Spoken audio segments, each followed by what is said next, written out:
Good evening प्यारे बच्चों, उज्जवल academy के YouTube प्लेटफॉर्म पर फिर से आप सभी का स्वागत है। चलिए तो हम हमारी राष्ट्रपति की क्लास को कंटिन्यू करते हैं प्यारे बच्चों। ठीक है, हम हमारी राष्ट्रपति की क्लास को कंटिन्यू करते हैं। ठीक, तो अभी तक हम लोगों ने पढ़ लिया है बच्चों आर्टिकल 72 और आर्टिकल 123 तक, है ना। तो आज की क्लास हम सिर्फ एक एरिया पे फोकस रखते हैं, आपातकाल, इमरजेंसी। ठीक, राष्ट्रपति की आपातकालीन शक्तियां, राष्ट्रपति की आपातकालीन शक्तियां। आपातकाल का मतलब क्या? कोई ऐसी परिस्थिति उत्पन्न हो जाना जिसके तहत संविधान के नॉर्मल जो क्लॉसेज है, संविधान के सामान्य प्रावधानों के तहत शासन नहीं चला पाएंगे तो हम क्या करेंगे? आपातकाल लगा देंगे। संविधान के सामान्य नियमों कानूनों के अनुसार शासन अगर नहीं चला पाए तो हम आपातकाल लगा देते हैं। और बच्चों याद रखो, ये 3 प्रकार के होते हैं। राष्ट्रीय आपातकाल यानी नेशनल इमरजेंसी, दूसरा है आपका राज्य आपातकाल यानी स्टेट इमरजेंसी, और तीसरा होता है बच्चों वित्तीय आपातकाल यानी फाइनेंशियल इमरजेंसी। ठीक है, फाइनेंशियल इमरजेंसी। हमको सबसे ज्यादा इस एरिया को पढ़ना है, इसलिए मैंने इधर थोड़ा गैप रखा हुआ है। क्लियर? और इधर हमको कम पढ़ना है। तो राष्ट्रीय आपातकाल या नेशनल इमरजेंसी का मतलब क्या होगा? पूरे देश के लिए। राज्य आपातकाल का मतलब स्टेट इमरजेंसी, इसी कहा जाता है राष्ट्रपति शासन, द प्रेसिडेंट रूल। ठीक है, इसे कहा जाता है राष्ट्रपति शासन। तो एक राष्ट्रीय आपातकाल, एक राज्य आपातकाल और एक वित्तीय आपातकाल। National emergency, state emergency and financial emergency. तो देखते हैं हम इसके बारे में आर्टिकल क्या क्या कहता है।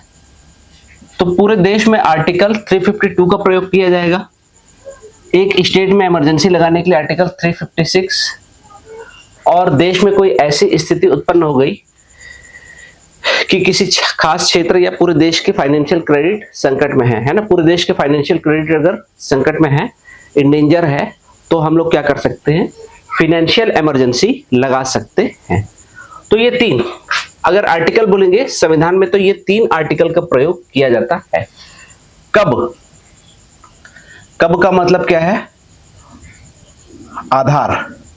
किस आधार पर ये नेशनल इमरजेंसीज लगते हैं? तो याद रखें बच्चों, देश में राष्ट्रीय आपातकाल लगाने का 3 आधार है। ठीक है, आधारों की संख्या 3 है। 3, पहला है वॉर, दूसरा है बाह्य आक्रमण, और तीसरा है आपका सशस्त्र विद्रोह, आर्म्ड रिबेलियन। ये आज की डेट में है। ये जो वर्ड है ये 44 संशोधन द्वारा चेंज किया गया। ये नया वर्ड है ना। पहले जो वर्ड था, क्या वर्ड था वहां पर? आंतरिक अशांति, इंटरनल, आपका इंटरनल आंतरिक अशांति, है ना, आपका इंटरनल डिस्टर्बेंस, ये वर्ड था। तो इस वर्ड का फायदा उठाया इंदिरा गांधी जी ने, और उन्होंने भारत में, पूरे भारत में उन्होंने एक इमरजेंसी लगा दी, और जिसमें उन्होंने भारत के मंत्रियों को भी नहीं पूछा, है ना, अपने मंत्रिमंडल के सहयोगियों से भी उन्होंने कोई भी वार्तालाप नहीं किया। बस सडन राष्ट्रपति को बोल दिए कि हम इमरजेंसी लगा रहे हैं, राष्ट्रपति महोदय साइन कीजिए। ठीक है, राष्ट्रपति महोदय साइन कीजिए, और बोले कि मेरे मंत्रिमंडल का फैसला है। और उनके खुद के सहयोगियों को सुबह सुबह रेडियो से ही न्यूज मिली कि पूरे देश में नेशनल इमरजेंसी लगा दी गई है। नेशनल इमरजेंसी का मतलब आपके आर्टिकल्स, आपके मौलिक अधिकार समाप्त हो जाएंगे। ठीक, आपको कोर्ट जाने की कोई आजादी नहीं रहेगी, कोर्ट में जाके आप उसको वापस चालू नहीं करवा सकते। ठीक, पुलिस बिना तलाशी के, बिना वारंट के आपको गिरफ्तार कर सकती है, सरकार का विरोध नहीं कर सकते, प्रेस के ऊपर सेंसरशिप लागू कर दी जाएगी। तो ये सब आंतरिक अशांति शब्द के आधार पर किया गया। तो जैसे मैं पहले बता चुका हूं कि संविधान में ये वर्ड कमी के रूप में था। इसका प्रयोग एक प्रधानमंत्री ने किया और पूरे देश को लगभग 2 साल के लिए आपातकाल में झोंक दिया। तो उससे बचने के लिए आगे कभी ऐसा ना हो बोल के इस वर्ड को चेंज करके क्या कर दिया गया है, आर्म्ड रिबेलियन, सशस्त्र विद्रोह, war, external aggression and armed rebellion. तो आज की डेट में आधार ये है। पहले लेकिन क्या था आधार, ये पहले आंतरिक अशांति शब्द था, उसको बदल के क्या कर दिए हैं अब सशस्त्र विद्रोह।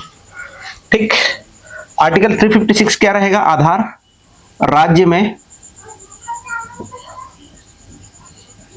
संविधान के प्रावधानों के अनुरूप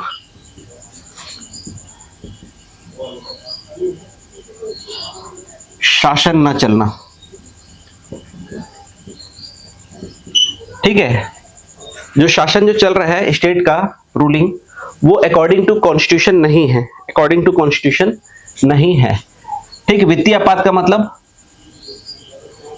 देश की वित्तीय साख, फाइनेंशियल क्रेडिट संकट में पड़ना, ये आधार रहेगा, ये आधार रहेगा इस चीज का, इस इमरजेंसी का। थर्ड वाले इमरजेंसी का कौन बताएगा, कौन सूचित करेगा, कौन सूचित करेगा?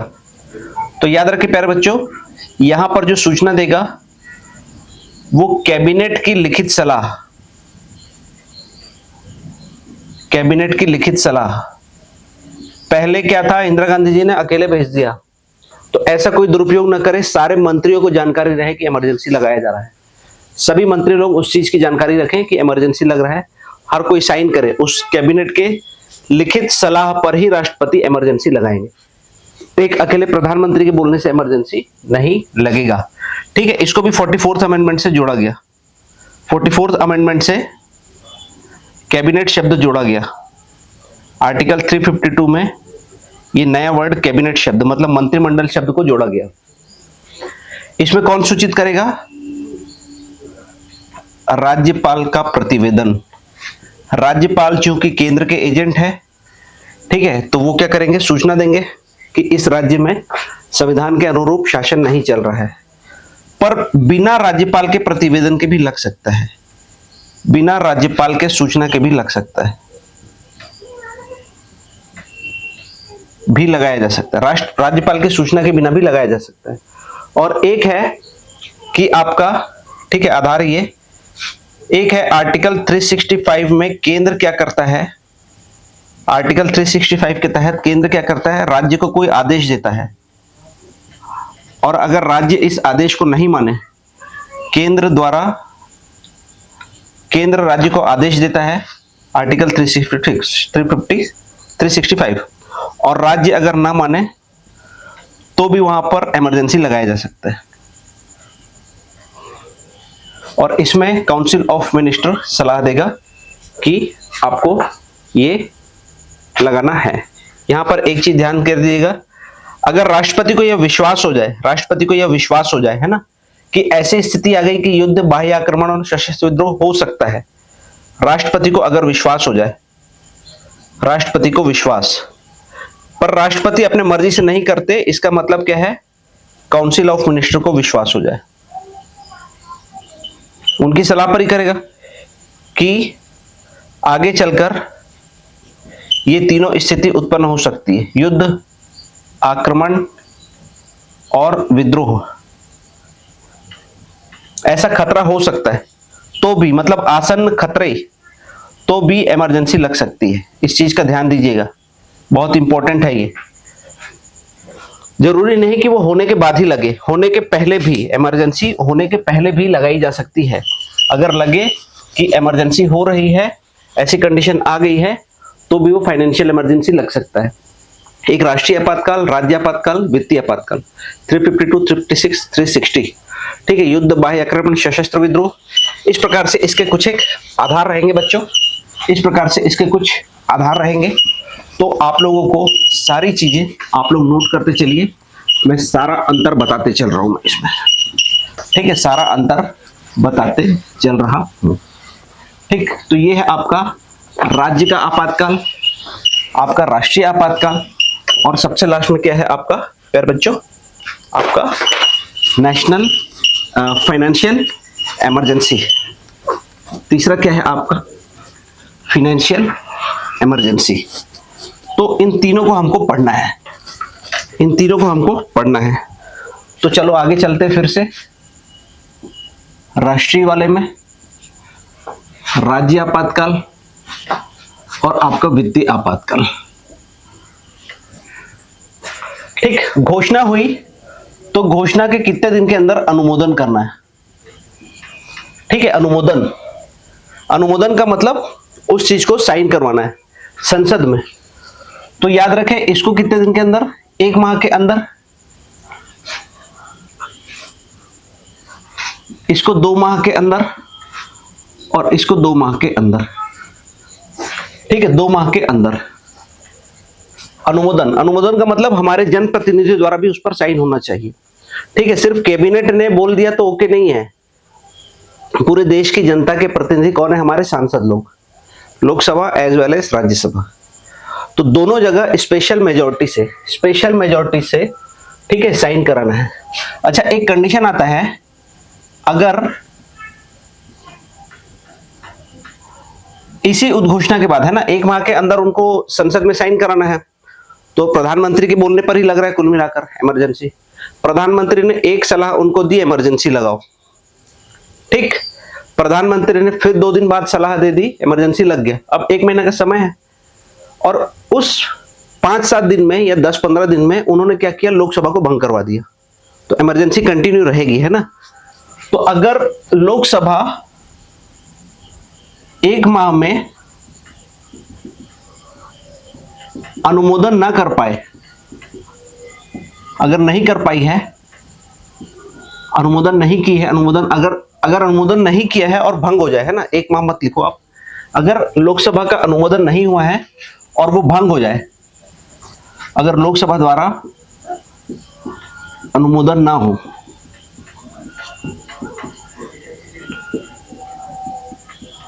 और वह भंग हो जाए, तो कौन करेगा, राज्यसभा के अनुमोदन से कंटिन्यू रहेगा, राज्यसभा के अनुमोदन से कंटिन्यू रहेगा। और नई लोकसभा के गठन के 30 दिन के भीतर अनुमोदन करना पड़ेगा। आया ना कंडीशन समझ में। राष्ट्रपति ने एक बार क्या बोला, इमरजेंसी लगा दो, राष्ट्रपति ने लगा दिया, बहुमत में थे प्रधानमंत्री, उसके 4 दिन बाद बोले कि लोकसभा को भंग कर दो, बहुमत है मानना पड़ेगा, भंग कर दिए। तो लोकसभा में तो अनुमोदन नहीं हुआ और ये क्या बोल रहा है, 1 माह में अनुमोदन करना है, इसको 2 माह में, उसको 2 माह में। तो अभी क्या हुआ कि राज्यसभा के अनुमोदन से वो चल जाएगा, 2/3 बहुमत वहां से वो चल जाएगा कंटिन्यू। वो अगर उन्होंने अनुमोदन कर दिया तो, नहीं कर पाए तो नहीं चलेगा। उनका अनुमोदन हो गया लेकिन लोकसभा का तो बचा था, तो आगे चलकर फिर जब भी इलेक्शन होगा, 2 महीने, 4 महीने, 6 महीने, 10 महीने जब भी होगा, तो लोकसभा के गठन के 30 दिन के अंदर। ठीक है, यहां पर भी सेम और यहां पर भी सेम। ठीक, बहुमत क्या रहेगा, किस बहुमत से होगा, तो बहुमत याद रखो बच्चों, विशेष बहुमत। विशेष बहुमत का मतलब क्या, कुल का साधारण मतलब हाफ और उपस्थित एवं मतदान का 2/3, जो भी ज्यादा हो बहुमत, जो भी ज्यादा हो उस बहुमत से ही पास करना पड़ेगा, दोनों में जो भी ज्यादा हो, इसको बोलते हैं विशेष बहुमत। इसमें रहेगा प्यारे बच्चों आपका साधारण बहुमत और इसमें भी क्या रहेगा आपका सिंपल मेजॉरिटी। बिल्कुल सिंपल मेजॉरिटी से इसको पास किया जाएगा। क्लियर। तो ये 3 चीजें हैं यहां पर, किस बहुमत से ये पारित होगा। वापसी, ठीक है, इसकी अवधि कितनी हो सकती है ये देखते चलो, पहले अवधि देख सकते हैं। ठीक है, अच्छा क्या करना है इसको, बहुमत, ठीक है, अवधि कितना हो रहेगा 6 माह। 6 माह, हर 6 माह में फिर से क्या करना पड़ेगा, पुनः बहुमत सिद्ध करना पड़ेगा। हर 6 माह में पुनः बहुमत। इस वाले में 1 साल है, इस वाले में क्या है आपका 1 साल। इसको हर 6 माह में पुनः बहुमत के आधार पर, फिर ये क्या कर सकते हैं, इसको हर 6 माह में बहुमत कर करके इसको आपका कब तक बढ़ा सकते हैं, तो अनंत काल तक, बढ़ा सकते हैं, कोई अपर टाइम लिमिट नहीं दिया है। ठीक है, ध्यान कीजिएगा, हर 6 माह में बहुमत सिद्ध होगा जैसा बोला गया है, ऐसा वाला बहुमत, और इसके आधार पर इसको 6 माह तक, इसको अनंत काल तक बढ़ाया जा सकता है। ठीक है, अनंत काल तक इसको बढ़ाया जा सकता है। क्लियर? और इसमें, ठीक है, इस वाले में, इसमें हर 6 माह में पुनः बहुमत के आधार पर फिर उसको बढ़ाएंगे, लेकिन इसकी अवधि कितनी रहेगी? 1 साल। 1 साल इसकी अवधि कितनी है? 1 साल। 1 साल से आगे तभी बढ़ेगा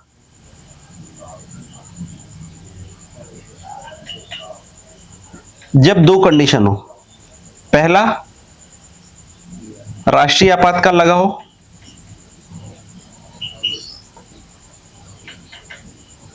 और दूसरा कंडीशन क्या बोलता है ये, सेकंड कंडीशन क्या बोलता है ये, कि चुनाव आयोग की राय में, सेंट्रल इलेक्शन कमीशन की राय में,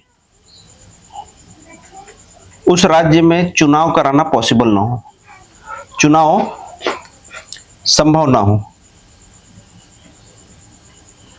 ये 2 कंडीशन। ठीक है, ये 2 कंडीशन। ठीक है, ये हर 6-6 माह में आपका, हर 6-6 माह में ये आपका बहुमत के साथ साथ ये पूरा का पूरा चलता रहेगा।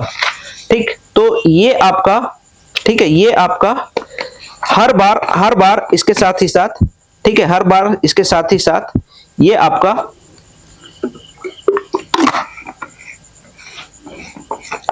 कंटिन्यू करते रहना है, इन चीजों को कंटिन्यू करते रहना है। ठीक, और इसके साथ ही साथ हम लोगों को ये भी देखना है, ठीक है, इसको ये भी देखना है कि हटाया कैसे जाएगा, है ना, इसको हटाया कैसे जाएगा, हमको सभी चीजों को देख के चलना है। तो आगे उसको भी ले लेते हैं हम। ठीक है, आगे उसको भी ले लेते हैं हम। तो इसमें देख लीजिए आप, है ना, तो अगर लोकसभा द्वारा अनुमोदन ना हो और भंग हो जाए तो राज्यसभा के अनुमोदन से कंटिन्यू कर लेंगे। नई लोकसभा के गठन के 30 दिन के अंदर उसको फिर सेम यहाँ पर विशेष बहुमत ऐसा, ये साधारण। अच्छा, इसको बार बार रिन्यू नहीं कराना, है ना, इसको एक बार हो गया तो ये चलता रहेगा। ठीक है, ये बस आप क्या करा रहे हो, रिचार्ज करा रहे हो, छोटा रिचार्ज करा रहे हो हर 6 महीने में। ठीक है, हर 6 महीने में। तो इस तरह से ये चलता रह सकता है। ठीक है, इस तरह से ये चलता रह सकता है। तो इस चीज का ध्यान देना है हम लोगों को कि इसी तरह आप कंपैरिजन में लिख लीजिएगा, है ना, इसी तरह से आप कंपैरिजन में लिख लीजिएगा कि किसमें क्या क्या चीजें शामिल है, किसमें क्या क्या चीजें शामिल है।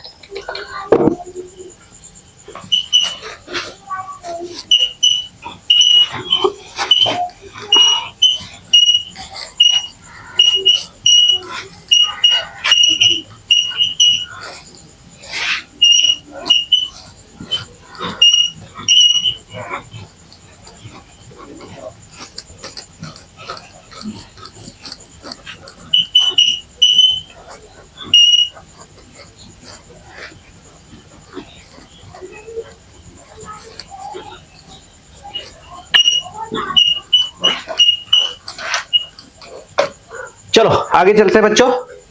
वापसी कैसे होगी? तो वापसी क्या हो जाएगी इसमें, राष्ट्रपति के उद्घोषणा से कभी भी, मतलब ये काउंसिल ऑफ मिनिस्टर उनको सलाह देंगे कि डिक्लेयर करो कभी भी। अब इसको संसद में वापस बहुमत सिद्ध नहीं करना पड़ेगा, है ना, सेम। ठीक है, ऐसा ही राष्ट्रपति की उद्घोषणा से कभी भी वापसी हो सकती है।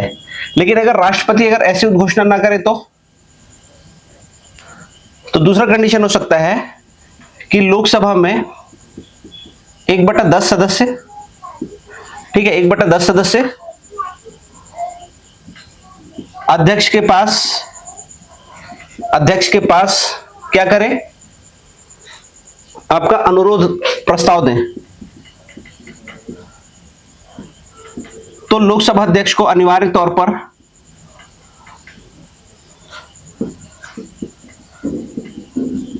तौर पर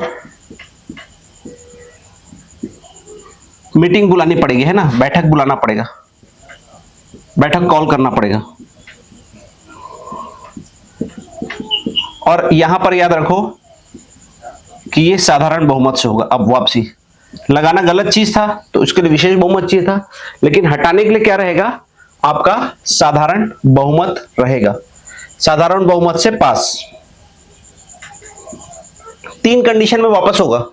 एक तो बहुमत सिद्ध नहीं हो पाया, हर 6 महीने में जो रिचार्ज करना था तो एक बार का रिचार्ज क्या हुआ, खराब हो गया, मतलब सांसदों ने अनुमोदन नहीं किया, नहीं लगाना इमरजेंसी, ऐसा बोल दिया।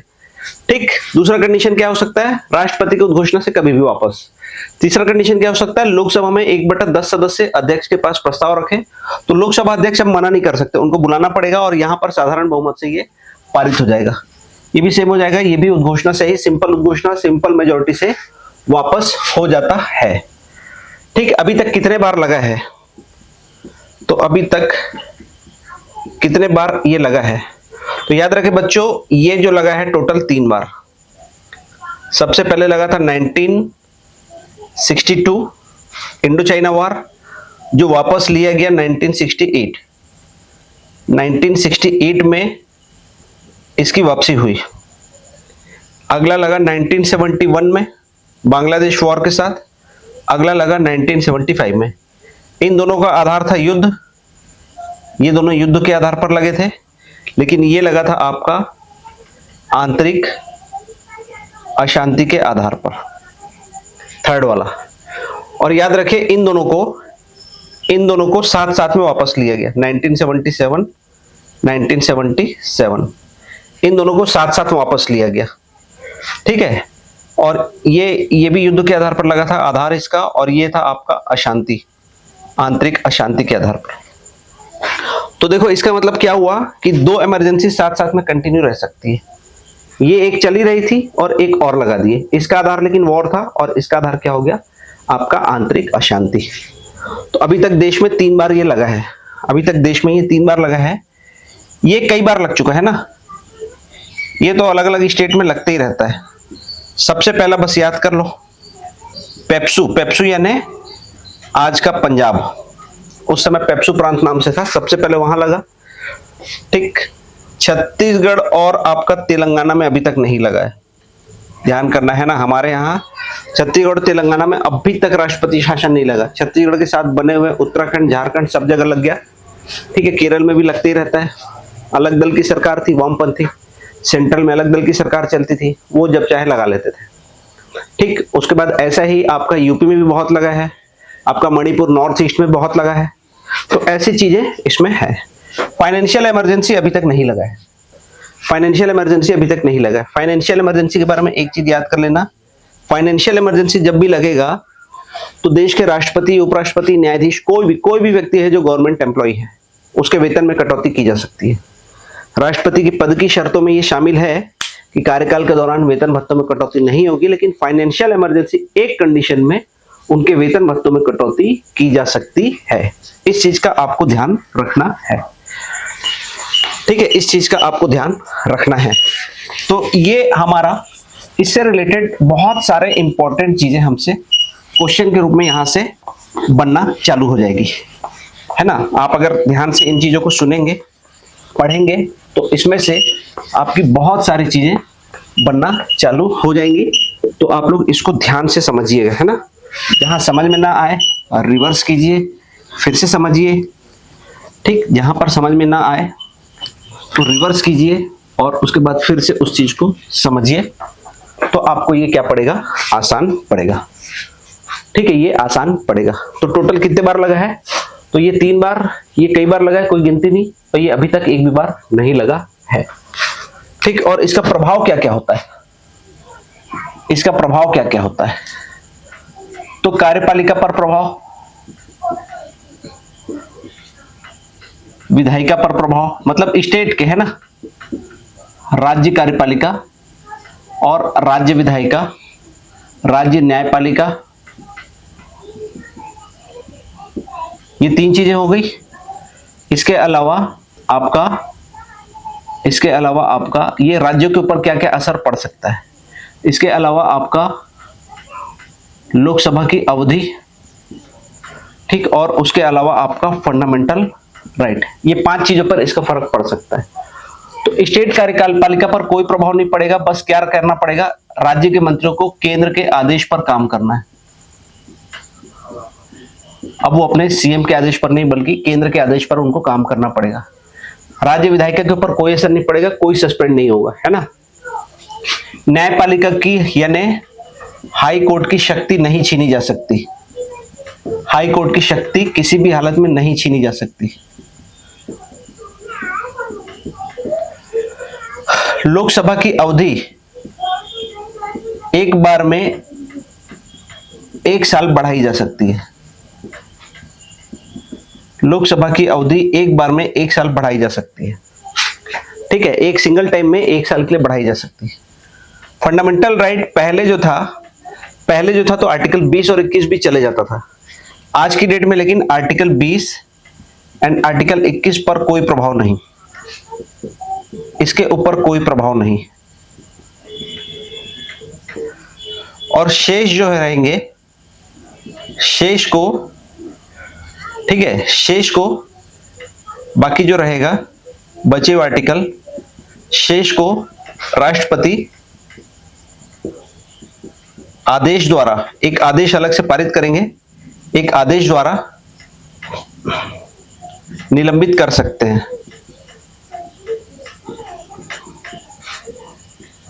उस आदेश द्वारा वो बताएंगे भी कि कौन कौन से मौलिक अधिकारों को निलंबित किया जा रहा है और कितनी अवधि तक निलंबित किया जा रहा है। पहले यह था कि आपातकाल अगर 4 साल लगा है तो 4 साल मौलिक अधिकार निलंबित रहेंगे, लेकिन आज की डेट में कैसा हो गया है 44th अमेंडमेंट के बाद कि अगर 4 साल का आपातकाल लगा है तो राष्ट्रपति पहले से बता देंगे कि हम इसमें से सिर्फ 2 साल के लिए, हम मतलब 6 महीने के बाद वो हो रहा है तो हर बार राष्ट्रपति घोषणा करेंगे कि हम इतने दिन के लिए फंडामेंटल राइट को सस्पेंड कर रहे हैं। हर बार वो घोषणा करते चलेंगे, ठीक है। तो ये है आपका फंडामेंटल राइट पर प्रभाव। इसके अंतर्गत एक और है कि आर्टिकल 19 का जो प्रभाव है, ठीक है, आर्टिकल 19 जो रहेगा, ठीक है, आर्टिकल 19 352 के तहत घोषणा है, लेकिन वो बताता है कि 358 के तहत आर्टिकल 19 स्वतः निलंबित, अगर इसके तहत घोषणा की जाए तो, ठीक है। लेकिन 359 के तहत अगर घोषणा रहेगा तो राष्ट्रपति क्या करेंगे, फिर बताएंगे उस समय पर, ठीक है, उस समय क्या करेंगे वो बताएंगे, इसमें स्वतः निलंबित हो जाएगा, ठीक है। लेकिन कौन कौन से कंडीशन में, पहले 2 कंडीशन में, कौन सा कंडीशन रहेगा, आपका युद्ध और आपका बाह्य आक्रमण, इन 2 कंडीशन में निलंबित होगा। इसके अलावा इंटरनल रिबेलियन में वो निलंबित नहीं होगा। इसको देखते हैं, इस पे तो कोई प्रभाव नहीं पड़ना है। फाइनेंशियल इमरजेंसी में इन सब चीजों पर कोई प्रभाव नहीं पड़ना है, ठीक। अब राज्य में क्या रहेगा, राज्य में इसका क्या प्रभाव पड़ेगा, तो कार्यपालिका क्या हो जाएगी, निलंबित, खत्म नहीं होगी, ठीक है। कार्यपालिका क्या हो जाएगी, आपकी कार्यपालिका क्या हो जाएगी, निलंबित हो जाएगी, सस्पेंड हो जाएगी, मतलब बर्खास्त हो जाएगी, ठीक है। क्या हो जाएगी, ये आपकी बर्खास्त हो जाएगी। बर्खास्त मतलब पूरी तरह से हटा देना। विधायिका यानी विधानसभा वाले जो लोग हैं वो क्या हो जाएंगे, निलंबित। और अगर इसको भी बर्खास्त करना है तो अलग से आदेश पारित करना पड़ेगा। इसके ऊपर कोई प्रभाव नहीं, इसके ऊपर कोई प्रभाव नहीं, फंडामेंटल राइट के ऊपर कोई प्रभाव नहीं, और इधर कोई भी प्रभाव नहीं। यहां पर एक चीज रहेगा, ठीक है, यहां पर एक चीज रहेगा, राज्य सूची के विषय पर, स्टेट लिस्ट के विषय पर कानून कौन बनाएगा, केंद्र बनाएगा, ठीक है। वहां पर भी उनका बजट भी, राज्य में अगर आपातकाल लगा है तो उनका बजट भी कौन पारित करेगा, आपका सेंट्रल गवर्नमेंट पारित करेगी, ठीक है। तो प्यारे बच्चों, ये है आपका आपातकाल, बहुत इंपॉर्टेंट है, बहुत अच्छे से समझना है। क्वेश्चन में बच्चे अगर कूट में आता है तो बच्चे फंस जाते हैं, आपको नहीं फंसना है, आपने पढ़ लिया अब प्रॉपर, ठीक।